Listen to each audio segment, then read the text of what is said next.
Herkese tekrar merhaba. Eminim sizlerin de severek yapıp tüketebileceği, ailece bizim de en sevdiğiniz unsuz yayla çorbası tarifi. Tabii ki birkaç püf noktasıyla ve malzemelerimiz 3 bardak yoğurt, yarım çay bardağı pirinç, 1 yumurta sarısı, 5 su bardağı su, 1 yemek kaşığı tereyağı, 1 tatlı kaşığı nane, 2 tatlı kaşığı limon suyu, en son tuz. Tabii ki isteğe bağlı 1 diş veya 2 diş samırsak da tuzla ezip en son ilave edebilirsiniz. Pirinçlerimizi hemen şöyle güzelce üzerinden su tuttum. Tamamen yıkamadım. Nişastası yine içerisinde kalsın istiyorum. Hemen ocağımıza aldım tenceremizi. Tüm malzemelerimizi şöyle güzelce tenceremize alıyorum. İlk başta yoğurt. Pirincimiz zaten tenceremizdeydi. Üzerine yoğurdumuzu hemen ekledik.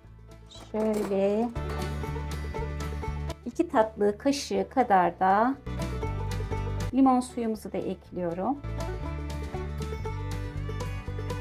Hemen üzerine yumurta sarımızı ve 5 bardak suyumuzu da ilave ettim.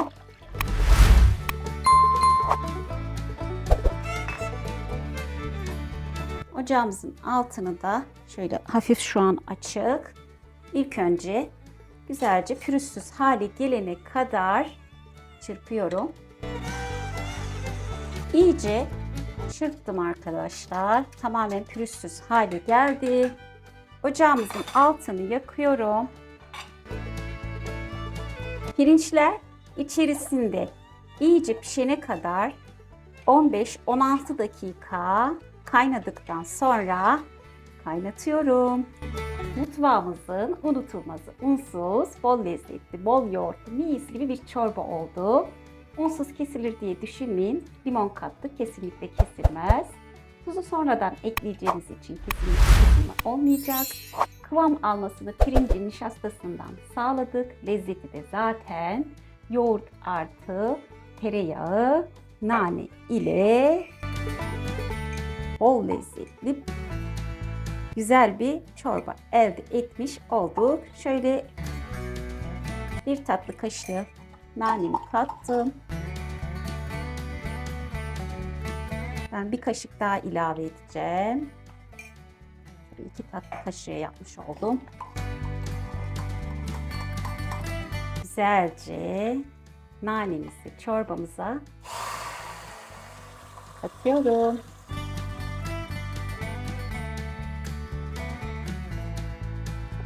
Bir çay kaşığı kadar da tuz ilave ettim. Mis gibi çorbamız hazır. Ben hemen şöyle bir parça daha tereyağı ilave edip içerisine kapağını da kapatıp bir 5 dakika dinlendirdikten sonra servise alıyoruz. Şöyle yakından da yine size göstereyim. Kesinlikle herhangi bir kesilme çorbamızda oluşmadı. Güzelliğe bakar mısınız arkadaşlar?